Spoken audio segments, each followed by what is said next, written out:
News, सच जरूरी है। नमस्कार, MNS न्यूज लाइव में आप सभी का स्वागत है। मैं हूँ आपके साथ आंचल। आइए देखते हैं देश और दुनिया की तमाम बड़ी खबरें। भारत में कितनी रेल, कितने स्टेशन, यात्रियों की संख्या और किलोमीटर में रेलवे ट्रैक की लंबाई, ये रही पूरी डिटेल। भारतीय रेलवे को देश की लाइफलाइन कहा जाता है क्योंकि यहाँ करीब 2 करोड़ 40 लाख लोग रोजाना ट्रेन से सफर करते हैं। यह संख्या ऑस्ट्रेलिया जैसे देश के बराबर है। ऐसे में आप देश की रेल की महत्वता का अंदाजा लगा सकते हैं। आप रोज या अक्सर ट्रेनों में सफर करते हैं, लेकिन क्या ये जानते हैं कि देश में कुल कितनी ट्रेनें चलती है, कितने रेलवे स्टेशनों को कवर करती है और कितने किलोमीटर का सफर तय करती है। ट्रेन में सफर करने वाले ज्यादातर यात्रियों को इस बात का अंदाजा नहीं होता।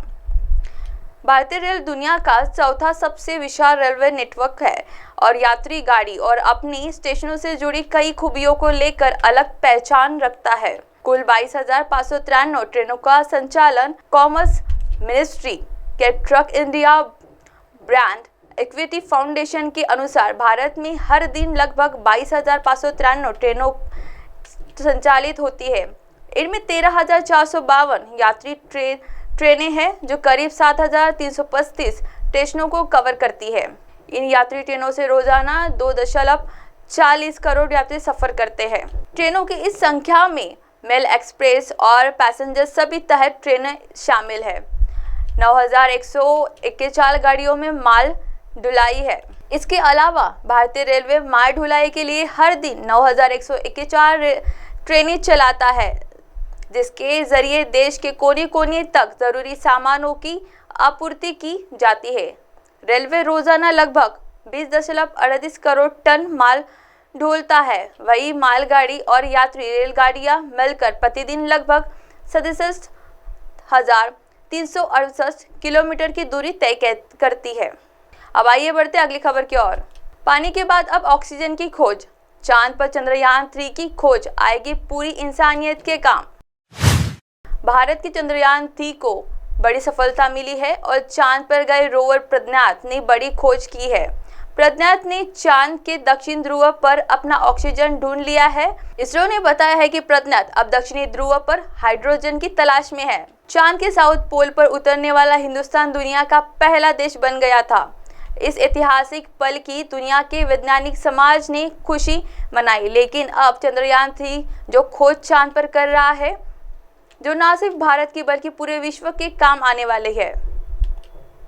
इसरो द्वारा दी गई जानकारी के मुताबिक ऑक्सीजन के साथ प्रज्ञात को चांद के दक्षिणी ध्रुव पर aluminium, calcium, manganese, iron, silicon, titanium, sulphur के सबूत मिले हैं। यानी भारत वो देश बन गया है जिसने दुनिया को पहली बार बताया है कि चांद के दक्षिणी ध्रुव पर ऑक्सीजन के सबूत है। अब इसका अगला पड़ाव में होगा कि चांद के इस हिस्से में जीवन के सबूत खोजे जाएंगे। बता दें कि चांद पर पहुंचने का यह भारत का तीसरा मिशन है। पहले मिशन में भारत चंद्रयान 1 चांद पर पानी की मौजूदगी का पता लगाना था। यह मिशन 2008 में भेजा गया था। चंद्रयान 2 चांद पर सॉफ्ट लैंडिंग नहीं कर पाया था, लेकिन उसके ऑर्बिटर ने काफी काम किया। अब चंद्रयान 3 चांद के साउथ पोल पर पहुंचा और उसने इतिहास रच दिया। इसरो का अगला मिशन चांद के इस हिस्से में हाइड्रोजन की खोज करना है। ऐसा इसीलिए क्योंकि यहाँ ऑक्सीजन को मिल ही गया है। अगर हाइड्रोजन भी मिलता है तो पानी की संभावनाएं बढ़ जाएंगी। यानी चांद पर ऑक्सीजन और पानी दोनों होंगे। इंसानी बस्तियां बसाने का सपना सच साबित हो सकता है। अब आइए बढ़ते अगली खबर की ओर। नासा ये गलती नहीं करता तो मंगल ग्रह पर जीवन को लेकर प्रोफेसर ने किया ये बड़ा दावा। बर्लिन तकनीकी विवीक ने खगोल विज्ञान के प्रोफेसर और स्काई सदस्य डर्क मार्कुस ने सनसनीखेज दावा करते हुए कहा कि नासा ने 50 साल पहले मंगल ग्रह पर जीवन की खोज की थी, लेकिन नासा ने इसे नष्ट कर दिया। उन्होंने कहा कि नासा ने 1970 में मंगल पर जीवन की संभावना तलाशने के लिए क्यूरियोसिटी रोवर लॉन्च किया था। नासा ने मंगल के इस मिशन को वाइकिंग कार्यक्रम नाम दिया था। 1970 में नासा लॉन्च किया क्यूरियोसिटी रोवर। इस मिशन के तहत नासा के 2 लैंडर मंगल की सतह पर लैंड हुए थे।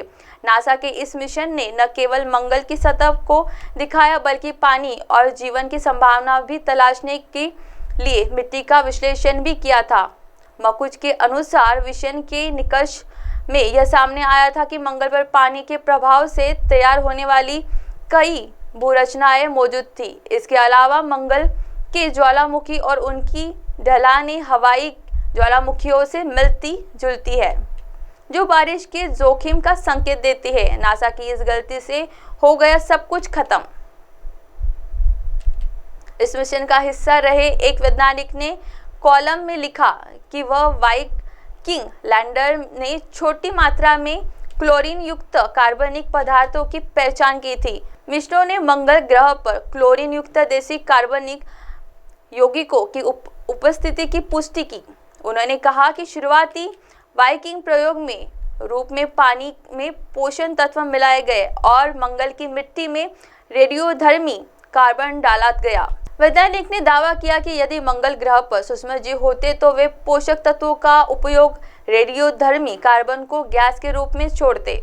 अब आप हमारे चैनल को आपके मोबाइल पर भी देख सकते हैं। मोबाइल ऐप पर देखने के लिए प्ले स्टोर से MNS न्यूज़ टीवी आप डाउनलोड करें। इंस्टाग्राम, ट्विटर, हाइकू, फेसबुक और कई सोशल मीडिया प्लेटफॉर्म पर हमारा चैनल उपलब्ध है। आप हमारे चैनल को लाइव भी देख सकते हैं www.mnsnews.com पर। फिलहाल वक्त हो चला है ब्रेक का, सो ब्रेक से लौटने के बाद देखिएगा देश और दुनिया की तमाम बड़ी खबरें। नमस्कार।